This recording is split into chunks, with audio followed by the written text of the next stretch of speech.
You know, the U.S. government right now is spending something like $4,300 per household every month. Wow. That's quite a figure when you put it that way. It is, and that staggering amount is really forcing a confrontation in Washington over what conservatives call the federal government Leviathan. It's this view of a massive, unsustainable fiscal path. Many think it's heading for real trouble. A collision course, some might say. Exactly. Welcome to the deep dive. Today we're trying to cut through some of the political noise, the brinkmanship, and really analyze this high-stakes battle over federal spending. We're diving into the specific, quite traumatic reforms being demanded by, well, a pretty united group of conservative policymakers.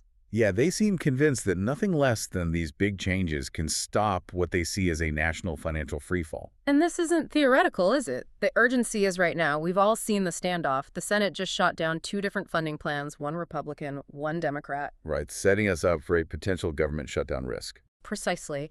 And what's fueling this particular crisis is this group of 43 Republican senators. They've basically drawn a line in the sand. A united front. Yes. They've pledged together to oppose any bill, whether it's raising the debt ceiling or just funding the government day to day, unless it includes significant spending cuts and budget reforms first. And it's important to understand the why behind that strategy, based on the materials we looked at. This isn't just political maneuvering for its own sake. You mean the leverage? Exactly. The leverage from these deadlines. It's driven by a core belief that these unsustainable fiscal policies are actively hurting the U.S. economy. They see a direct line to high inflation, and they believe it's pushing us towards a crisis point. So for them, using these deadlines is maybe the only tool left to force Washington to tackle the root cause, which they define as overspending. Okay, let's unpack that a bit. If the situation requires this level of, political hardball, what are the numbers? What makes the current fiscal picture so unsustainable in their view? Well, you really have to start with the debt itself. Just the explosion in debt. Federal debt held by the public, it nearly tripled just between 2007 and 2022. Tripled! Yeah, reaching 98% of the gross domestic product of GDP. 98%. That's practically the size of the entire economy. Pretty much. And if you break that down per household, it's over $180,000 in federal debt for every single household in America. That's hard to even grasp. It is. And, economic studies often show that once government debt gets over about 90% of GDP, economic growth tends to slow down. It increases the risk of a bigger economic crisis. Yeah. We're firmly in that territory now. And the inflation connection. We hear that argument a lot, that this spending is fueling the inflation we've all been feeling. It's a central part of the argument, absolutely. The analysis we reviewed suggests that flood of money, over $5 trillion in deficit finance pandemic spending. It was a major contributor to the high inflation we saw. So from this perspective, cutting deficit spending isn't just about, say, balancing the books. No, it's framed as an economic necessity. They argue it's required to get inflation under control, to stabilize the wider economy. But those huge numbers, that's just the current debt, right? You often hear about the bigger issue looming. The entitlements. That's really the elephant in the room, or maybe the iceberg beneath the surface. The growth in Medicare, Medicaid, Social Security, that's cited as the main driver of the long-term fiscal problem. How big are we talking? Look at the unfunded promises. The benefits the government has committed to but doesn't actually have the money set aside for yet. It's estimated at $60 trillion for Social Security. $60 trillion? And for Medicare, $103 trillion. Yeah. These numbers just completely dwarf the current federal debt we were just talking about, which is around $24 trillion.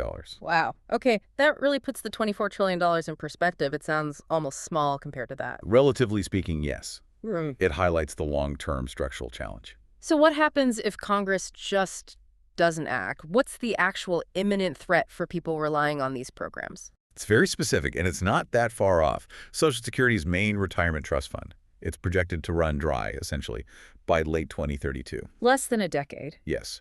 And if that happens, the law as it stands now mandates that benefits have to be cut to match whatever money is coming in from payroll taxes at that time. And that translates to an automatic 24% cut in benefits for about 62 million retirees overnight. A 24% cut. That would be devastating for millions of people. Absolutely. And Medicare faces a similar cliff just a year later. Its hospital insurance trust fund is projected to be depleted in 2033. That would trigger an estimated 11% cut to its scheduled benefits. So this isn't just abstract future debt, it's concrete cuts looming on the horizon. Precisely. And this threat, this burning platform, as some analysts call it, that's what many believe is needed to actually force politicians to make changes they've avoided for, well, decades. Okay, that frames the stakes clearly. Yes. So let's get back to the political strategy. We have these 43 senators using the deadlines as leverage. How do they counter the argument that a government shutdown would be catastrophic? How are they minimizing that threat? Well, the conservative analyses we looked at consistently push back on that narrative. Huh. They argue that talk of a true shutdown is, frankly, overblown. How so? They point out that even if appropriations lapse, the really critical stuff keeps going.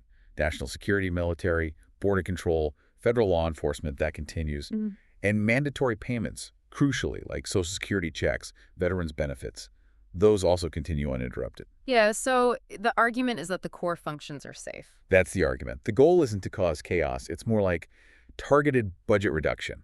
The idea behind resisting the full funding is to slim down government services to just those they deem essential for, quote, the safety of human life or the protection of property. And in doing so, They believe they can stop hundreds of billions in spending they see as frivolous, unnecessary, or just wasteful. So it's framed not as a failure of government, but as a necessary, even beneficial, shrinking of the state. but what about the other side of that coin? Even if essential payments go out, aren't there real costs to these standoffs, like federal workers being furloughed, projects being delayed, maybe a loss of confidence? That's definitely the counter-argument, and it's a fair point. Disruptions do have administrative costs. They slow things down. They can hurt morale. But the policymakers pushing for the cuts argue that the long-term gain of getting the fiscal house in order outweighs these short-term disruptions. And somewhat bluntly, they might argue that institutional knowledge tied to programs they consider unnecessary, well, maybe losing that isn't such a bad thing from their perspective. We also saw some back and forth, didn't we? Accusations of political gamesmanship from the other side as well. We did. The Republican side strongly argues that Democrats are now using these same deadlines to push for things unrelated to keeping the government open, what they term partisan political poison pills. Like what specifically? The main example cited was demanding a permanent extension of the enhanced subsidies for the Affordable Care Act, the ACA. The source material we saw basically called this a shakedown, arguing it's moving the goalposts to lock in more long-term spending under the pressure of a deadline. And the situation with veterans funding really highlighted the tactics, didn't it? Yes, that was a very stark example. Remember the urgent need to pass a separate $3 billion supplemental funding bill just for veterans. Right. The VA warned that millions could lose benefits. Exactly. The VA warned 7 million veterans were at risk if that specific funding didn't come through by the September deadline. This really illustrates the tactic.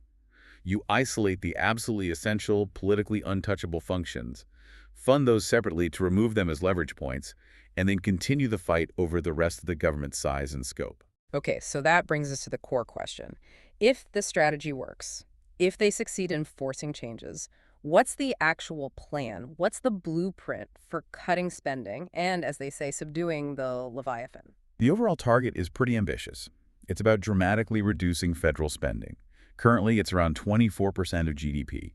The goal outlined is to bring that down to 18.1% of GDP by 2032. And that balances the budget. In their projections, yes. Achieving that level is projected to balance the federal budget within that time frame. But getting there means tackling the biggest area of spending, the so-called third rail of American politics. Entitlements. That's where the really big savings are projected. Absolutely. The proposed reforms just for Medicare, Medicaid, and Social Security are projected to save a combined $1,188 billion. That's over $1 trillion annually by 2032. Okay, break that down. How do they propose getting nearly $1.2 trillion a year out of those programs? For Medicare, the main proposal is to limit its spending growth rate to the growth rate of nominal GDP, basically capping its growth to the overall economy's growth, not its own internal cost pressures. What does that mean, nominal GDP growth? How does that work? It means the total dollar amount spent on Medicare wouldn't grow faster than the total dollar value of the economy before adjusting for inflation. So if healthcare costs rise faster than the overall economy, which they often do, the program's budget wouldn't keep pace automatically. Which implies? It implies pressure to find efficiencies. The longer-term structural goal, often mentioned alongside this, is restructuring Medicare towards a system with more individual choice, maybe premium support, trying to use competition to control costs.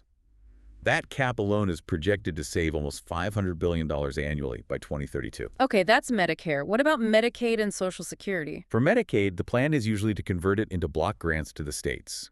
So instead of the federal government matching state spending, they'd give each state a fixed amount. Capping the federal contribution. Right, capping the growth of that federal contribution, often at something low like 2% per year. That's projected to save around $161 billion annually and shift more control and cost burden to the states. For Social Security retirement benefits, the near-term proposal is similar to Medicare. Limit the growth of benefits also to nominal GDP growth. That saves a projected $306 billion annually. But you mentioned a longer-term plan for Social Security, too. Yes. Crucially, the longer-term vision often involves transitioning the system over time towards one based on private accounts.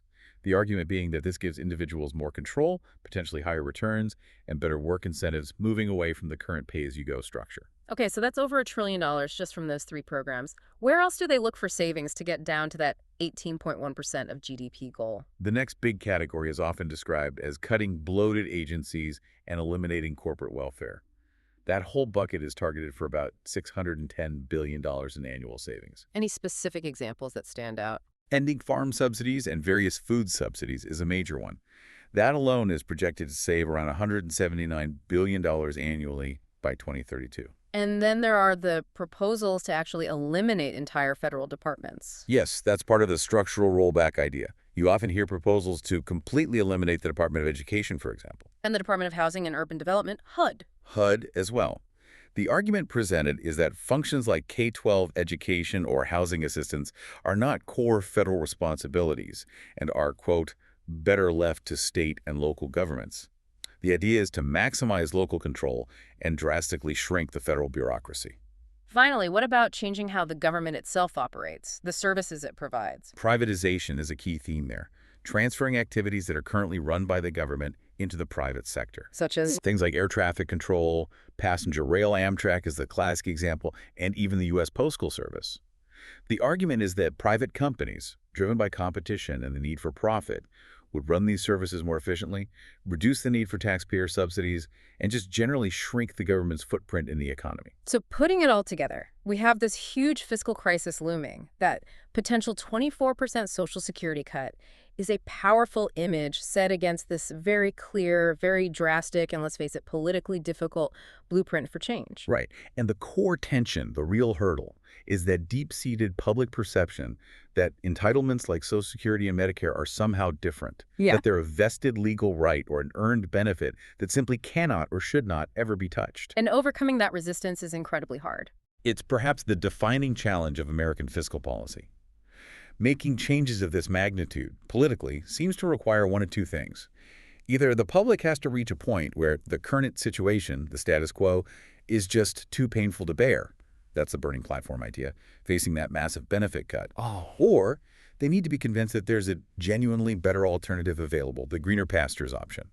Something like private accounts, perhaps, if proponents can successfully sell it as offering more security or better returns than the current system promises. Which really leaves a critical question for you, the listener, as you watch this play out in Washington. What will it take? Which force is ultimately going to be stronger? Will it be the sheer fear of that 24% cut hitting in 2032 that finally forces Congress's hand? Or will significant change only happen if and when policymakers can successfully offer a new vision, a new structure that convinces people it's not just necessary, but actually better than what we have now, convincing them to trade the perceived security of today for the promise of long-term solvency? That's the fundamental choice, and maybe the biggest debt debate we'll be watching for years to come.